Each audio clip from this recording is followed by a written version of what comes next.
చిత్తాన్ని చేయడానికి భక్తుడే అన్నాడు, నాకు సంతోషం అన్నాడు. ఏమన్నాడు? దేవుని నీతిని, దేవుని యథార్థతను, దేవుని కృపను, దేవుని రక్షణ నేను నా పెదవులు మూసుకొనక మహాసమాజంలో నేనేం చేస్తా?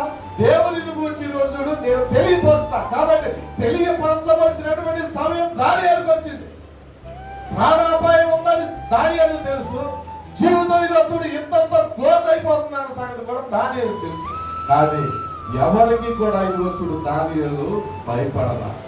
ప్రాణాపాయ స్థితిలో ఉన్నాడని కూడా దానియేలు భయపడలా. తన జీవితం ముగించబడుతుందని కూడా దానియేలు భయపడలా. కానీ అక్కడ దేవుని నీతి వెల్లడిపరచాలి, దేవుని కార్యం వెల్లడిపరచాలి, దేవుని చిత్తాన్ని చేయడానికి సంతోషంగా పూనుకున్నాడు. ఇదిగో చూడండి, దైవ చిత్తాన్ని మానుకొనక అనుదినం ఏ రీతిగా ముమ్మారు ప్రార్థన చేశాడో, ముమ్మారు చూడు ప్రభును స్తుతించాడు. యథావిధిగా శాసనము దానియేలుకి వ్యతిరేకంగా ఉన్నా సరే దేవుని చిత్తాన్ని చేయడానికి ఇదిగో ఎక్కడ ప్రాణభయాన్ని చూపించాలి.